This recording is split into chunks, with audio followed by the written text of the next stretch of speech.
Bismillah, statement Al-Quran syifa sebagai obat. Apa itu syifa? Itu dulu. Ya, apa itu syifa? Saya ingin selalu bergerak dengan pemahaman yang jelas. Ada apa namanya? Ontologi, epistemologi, dan aksiologi. Kita arahkan ke dasarnya dulu, ontologinya. Quran surah ke-17 Al-Isra. Ya, di ayat yang ke-82. Allah memberikan statement tentang syifa di situ. Ya, paling kiri agak ke tengah sedikit. Wa nunazzilu minal Qur'ani ma huwa syifaa'un wa rahmatul lil mu'minin wa la yazidudz zalimina illa khasara. Wa nunazzilu minal Qur'an, dan kami turunkan dari ayat-ayat Quran itu, minnya tab'id, menunjuk pada sebagian. Jadi nanti ayat Quran itu punya banyak keutamaan. Setiap ayatnya itu keutamaan pedomannya ke A, keistimewaannya bisa A, nanti yang lain bisa B, bisa C. Ada terkait dengan penyakit, ada terkait dengan kesuksesan, ada terkait dengan karir, dengan macam-macam. Ya, itu bimbingan yang kompleks dan sangat luas. Nah, ada sebagian ayat Quran itu yang ayatnya memberi petunjuk langsung berfungsi sebagai syifa. Ya. Wa rahmatul lil mu'minin, ada ayat lain berfungsi sebagai rahmat. Tapi ingat, lil mu'minin, bagi orang-orang yang yakin, tanpa ragu. Jadi kalau kita ingin berinteraksi dengan Al-Quran, kaidah pertamanya jangan pernah ragu. Ya, Quran surah kedua ayat 2. Dzalikal kitabu la raiba fi. Semua isi Al-Quran akan jadi petunjuk hudan lil muttaqin, bagi orang takwa. Syaratnya la raiba fi. Jangan ragukan sedikit pun. Anda ragu, Anda tidak mendapat manfaatnya. Oke, sekarang kita kembali. Apa itu syifa? Syifa sering diterjemahkan dengan obat. Ya, penawar. Syifa sesungguhnya punya arti yang lebih luas. Ya, obat itu di dalam Al-Quran, bahasa diksi Al-Quran, juga hadis, bahkan standar bahasa Arab biasa, itu setidaknya punya dua ya, diksi dari dua kasus yang terjadi. Ya. Satu begini, jika penyakit ya, yang butuh obat, penyakitnya itu berupa penyakit fisik saja, secara fisikal. Misal, saya katakan misalnya sakit gigi, fisik ya, fisik saya yang kena. Kemudian sakit perut, sakit kepala. Itu penyakitnya disebut dengan daun. Daun. Oke? Penawarnya, obatnya disebut dengan dawaun. Ini. Baik kan? Ya. Karena itu ada kalimat begini yang disandarkan pada Nabi SAW, likulli da'in dawaun. Di setiap penyakit fisik itu mesti punya keyakinan pasti ada obatnya. Jelas ya? Nah, yang kedua, ada jenis penyakit terkait dengan fisik juga, tapi sudah melewati batas-batas dawa. Jadi ini menggunakan obat medis standar, ya, ini susah. Bahkan sebagian mengatakan, dokter mengatakan, wah ini nggak bisa nih, udah give up gitu kan? It's impossible, ini nggak mungkin, ya. Jadi sudah give up di sini, ini udah nggak memungkinkan. Nah. Atau yang kedua, penyakitnya tidak terkait dengan fisik secara langsung, tapi ada yang terkait dengan aspek-aspek psikal, ya. Secara psikologis, penyakit hati, iri hati, dengki, dan dendam, dan itu juga berpengaruh kepada fisik, tapi sudah melampaui batas fisik. Orang iri hati kan fisiknya terganggu, kayak enak makan, kan? Ya, pusing, tidur, bahkan tidur pun masih nggak enak, ngigonya juga masih dengki juga, gara-gara kamu nih tidur, masih keluar kalimat itu, ya, nggak enak kan? Dan nggak mungkin berobat mencari dawa, nggak mungkin. Ya, silahkan cek ke rumah sakit, ada poli dendam, poli iri hati, nggak mungkin. Ya, yang ada poli gigi, poli mata, kan? Ya, poli iri hati, poli dendam, nggak ada. Poligami nggak ada di rumah sakit. Anda nggak mungkin menemukan itu. Ya, nah, maka penyakit yang lebih lekat kepada aspek non fisik itu seringkali diistilahkan oleh Al-Quran dengan kata marad namanya, maradun. Ya, penyakit hati. Karena itu ketika Allah menyifati orang munafik yang hatinya bermasalah, Allah tidak menyebutkan kata daun, tapi menyebutkan kata marad. Silahkan cek di Quran surah kedua Al-Baqarah ayat 10.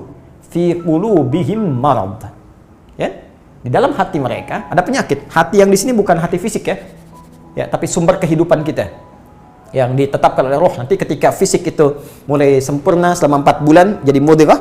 Jadi kan ada 3 tahapan seperti kita ketahui, ya. Dari mulai di Al-Arba'in, kalau kita baca Al-Arba'in, Al-Imam An-Nawawi, hadis nomor yang keempat, ya, an Abdullah bin Mas'ud radhiyallahu ta'ala anhu qala qala Rasulullah SAW huwa as-sadiqul masduq inna ahadakum yujma'u fi batni ummihi 40 yawman nutfah. 40 hari pertama, ya, itu baru berbentuk penyatuan, perpaduan antara spermatozoa dengan ovum, thumma yakunu alaihi 'alaqah. Kemudian misla dzalika 'alaqah, 40 hari kedua berbentuk zigot yang telah menempel di dinding rahim. Tsumma yakunu misla dzalika mudghah, 40 hari ketiga berbentuk mudghah, daging keratan. Bahkan sudah jadi bahasa sekarang, ya, di masa kan bahasan janin, ya, di kurikulum kedokteran saya lihat redaksinya sama, mudghah, ya. Nah, dalam fase ini kemudian ditiupkan roh, ya, wa yursalu alaihimul malak, alaihil malak, dan diutus malaikat, wa yu'maru bi katbi arba'in, dan diperintahkan menetapkan 4 hal. Nah, saat ditiupkan roh ini, itu terjadi kemudian penyatuan antara fisik dengan roh. Itu ada di Quran surah ke-15, ya, ayat ke-28. Ya, wa idz qala rabbuka lil malaikati inni khaliqun basyaran min salsalin min hama'in masdun fa idza sawaitu wa nafakhtu fihi min ruhi. Jadi roh masuk ke dalam jasad seseorang, ya, ke dalam fisik seseorang. Ketika sudah masuk, dia bisa bernafas, kan, ada kehidupan, unsur kehidupan. Karena itu nafas terambil dari bahasa Al-Qur'an. Jadi begitu kemudian sudah masuk roh ke dalam jiwa, menjadi nafas namanya, berubah dari roh jadi nafas. Ya, maka dia membawa 2 potensi. Ya, ada fujur, ada takwa. Di Quran surah 91 ayat 7 sampai 10. Wa nafsi wa ma sawwaha fa alhamaha fujuraha wa taqwaha. Jelas, ya? Maka wa nafsi wa ma sawwaha, jika roh sudah masuk ke dalam jiwa jadi nafas, dan disitulah manusia bisa bernafas. Tapi jangan lupa, dia membawa 2 potensi. Ada potensi kebaikan, takwa, ada katalis kebaikan. Saya tidak mengatakan yang buruk. Itu katalisnya. Jadi lawannya langsung. Yaitu jujur, lawannya dusta. Ya, marah, lawannya sabar. Yang sabar itu takwa, jujur itu takwa. Yang marah, yang sombong, yang bohong, itu namanya fujur. Itu katalisnya. Di Allah menciptakan sifat marah, bukan ingin membuat Anda pemarah, tapi ingin kemudian memacu supaya yang sabarnya muncul. Sebab kalau nggak ada marah, bagaimana bisa ada sabar? Itu cara membacanya. Nah, di sini terjadi pergolakan. Ya. Apa kaitannya dengan ini? Orang-orang yang tidak bisa mengendalikan sifat takwanya dan tidak menjadikan sifat fujurnya sebagai katalis, tapi diikuti menjadi dominan, maka jadi penyakit di hatinya. Itu yang disebutkan dengan marad namanya. Ya, itulah yang memunculkan penyakit ria, pamer, gitu kan? Sum'ah, ingin didengar orang, sombong turunannya, ya, kemudian dendam dan sebagainya. Ini marad. Marad ini dan penyakit yang sudah melewati batas fisik, kalaupun terkait dengan fisik, nggak ada obatnya dari dawa. Yang ada hanya syifa. Syifa. Maka jika ada orang tertentu yang terkena penyakit fisik yang sudah di luar batas dawa, yang medis misalnya udah nggak bisa nih, ini nggak mungkin, maka beralihlah dari dawa ke syifa. Ini yang pernah dilakukan oleh Nabi Ayyub alaihissalam. Ketika diuji dengan penyakit, Allah contohkan langsung supaya kita bisa meniru. Bukankah ayat ini turun ketika Nabi diuji dengan penyakit? Ya, supaya memohon kepada Allah. Jadi kan Nabi Ayub kan divonis dengan penyakit yang tidak pernah diderita oleh orang sebelum beliau, tidak akan dirasakan oleh orang setelahnya. Yang paling menarik apa yang dilakukan? Ketika semua mengatakan nggak mungkin, lalu turun kemudian gambaran dari Allah. Quran surah ke-21 ayat 83 sampai 84. Wa ayyuba, pakai fathah loh. Bukan dhamma, bukan kasrah. Ya, fathah itu menunjukkan sesuatu di masa lalu untuk dibuka bagi orang di masa depan. Ya, fataha itu dibuka. Itu ilmu lughahnya. Saya spesialisasi di bahasa Arab. Jadi di antara makna itu fathah, kenapa ada fathah, ada dhamma, ada kasrah, itu ada maknanya. Wa ayyuba, dan kami buka kisah Ayub di masa lalu sebagai inspirasi untuk orang di masa depan. Idnada rabbahu anni masanni yadhurru wa anta arhamur rahimin. Ketika beliau mulai meninggalkan opini manusia dan mulai kembali kepada Allah dengan sangat kuat untuk spesifik memohon kesembuhannya. Ya Allah, penyakit ini sudah mengganggu saya. Untuk ibadah, itu poinnya. Untuk ibadah. Jadi ternyata kalau ingin disembuhkan dengan cepat, arahkan kesembuhan itu untuk niat kita beribadah. Kalau cuma pengen sembuh saja, jangankan Anda yang belum beriman pun kalau sakit pengen sembuh. Terus Anda tujuannya apa dari kesembuhan itu? Kalau cuma pengen minta dunia, apa dengan sakit belum cukup menjadikan Anda ingat Allah? Maka arahkan permohonan itu untuk kesembuhan supaya punya niat ibadah. Ya Allah, saya pengen sholat lagi. Ya Allah, saya pengen ke masjid lagi, pengen tahajud lagi. Mohon ya Allah, penyakit ini sudah mengganggu saya tahajud, saya pengen sholat lagi. Wa anta arhamur rahimin, sedangkan Engkau yang paling sayang kepada saya. Kalau yang Maha Penyayang saja tidak menyembuhkan saya, kepada siapa lagi saya mesti memohon? Nah, tahu apa yang terjadi? Begitu kalimat itu muncul dengan penuh kekuatan, keyakinan, visi yang benar, memanggil Allah dengan panggilan yang sangat halus, lembut, ya, terasa ke dalam jiwa, Maka jawabannya tidak menunggu lama. Fastajabna lahu fakashafna ma bi min dhurrin wa atainahu ahlahu mithlahu ma'ahum rahmatan min indina wa dzikra lil 'abidin. Lihat ujung ayatnya. Kami langsung sembuhkan penyakitnya. Kami singkapkan semua rasa sakitnya. Kami kembalikan semua yang dia rasakan rugi. Biaya obatnya diganti dengan rezeki yang lain, kesulitannya dihilangkan, datangkan dengan yang lebih baik. Dan yang paling dahsyat lihat ujung ayatnya. Wa dzikra lil 'abidin. Kami jadikan inspirasi, pengingat bagi hamba-hamba Allah yang soleh, yang diuji dengan penyakit yang serupa, maka amalkan amalan Ayub untuk mencari syifa. Ya, maka ini ikhtiarnya. Termasuk syifa, bisa mengobati penyakit hati. Nah, lalu sekarang apa terapannya? Karena disebutkan ada ayat-ayat Quran berfokus sebagai syifa. Ya, ini yang digunakan sebagai zikir diantaranya. Apa itu? Tadi saya sampaikan Al-Fatihah. Ya, itu lengkap. Al-Fatihah itu disebut syafiyah. Surah syafiyah, surat penyembuh. Silahkan Anda buka semua kitab tafsir. Di antara fadilah surah Al-Fatihah, kisah pertamanya adalah kisah seorang kepala suku di Arab yang digigit kalajengking. Bayangkan, kalajengking Arab pada saat itu. Ya, dan sudah kena racun dan sulit. Orang semua sudah give up, ini nggak mungkin. Ya, apa yang terjadi? Ditemukan sahabat Nabi, secara singkat diketahui, ditanya ada yang bisa menyembuhkan, mereka berkata Allah yang menyembuhkan. Tapi kami bisa berikhtiar. Dipanggil mereka, dibacakan Al-Fatihah sekali bacaan, tanpa diulang-ulang, tanpa pakai alat-alat tertentu, tiba-tiba syufia disembuhkan sampai diberikan hadiah berupa beberapa kambing. Tapi mereka, mohon maaf izin, Ibu Rektor dan sebagainya, mereka khawatir jadi gratifikasi. Dibawalah kambing itu kepada Nabi, disampaikan, boleh nggak makan dari sini? Jawab Nabinya apa? Dari mana kalian tahu kalau surat itu bisa berfungsi menyembuhkan? Al-Fatihah. Tapi gimana cara baca Al-Fatihahnya? Karena dulu orang sekali baca sembuh, sekarang orang 1000 kali malah nambah penyakit. Apa yang salah? Nah, berarti nanti ada terapan lagi ilmu yang lain, kan? Nanti ada surah ke-26, Asy-Syu'ara ayat 80 itu zikirnya Nabi Ibrahim. Biasanya saya praktekkan ini, ya termasuk dengan kawan-kawan, saya suka sampaikan kalau ada yang dirasa-rasa sambil dipegang, sambil kembalikan kepada Allah, baca wa idza maridtu fahuwa yashfin. Kalau saya sakit pasti Allah sembuhkan, nggak mungkin dititipi penyakit kalau nggak ada hikmah di balik itu. Ini saya amalkan saat diundang saya ke Kalimantan untuk ceramah, tiba-tiba ceramahnya ba'da maghrib, sore hilang suara. Hilang. Sama sekali nggak ada.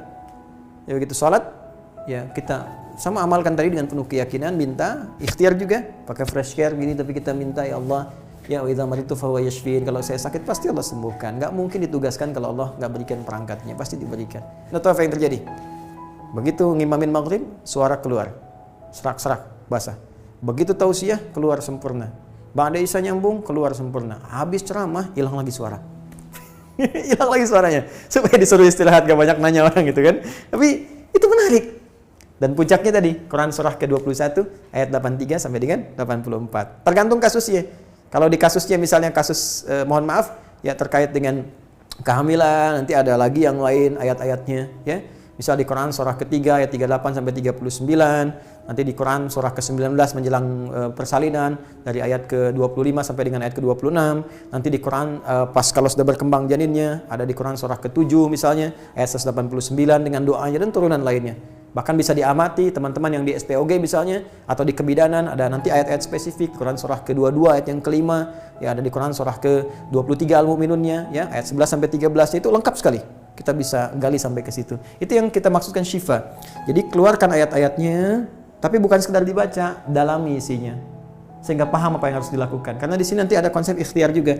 Ikhtiarnya bagaimana? Ya, secara medisnya seperti apa dan pertolongan kepada Allahnya bagaimana. Terakhir Nabi pernah datangi seseorang, dia minta disembuhkan, ya Allah, ya Rasulullah, si fulan sakit, tolong sembuhkan. Kata Nabi, idzhab ila tabib, pergi ke dokter. Kata orang ini, Anda kan Nabi, tinggal berdoa disembuhkan. Jawab Nabi sangat elegan. Pertanyaan orang ini bagus, Anda Nabi, berdoa dikabulkan, pasti. Tapi jawab Nabi sungguh elegan. Kata Nabi, kesembuhan itu dititipkan di tangan para dokter. Jadi Nabi ingin memberikan satu isyarat, Anda tetap ikhtiar. Karena tidak selamanya Nabi akan hidup.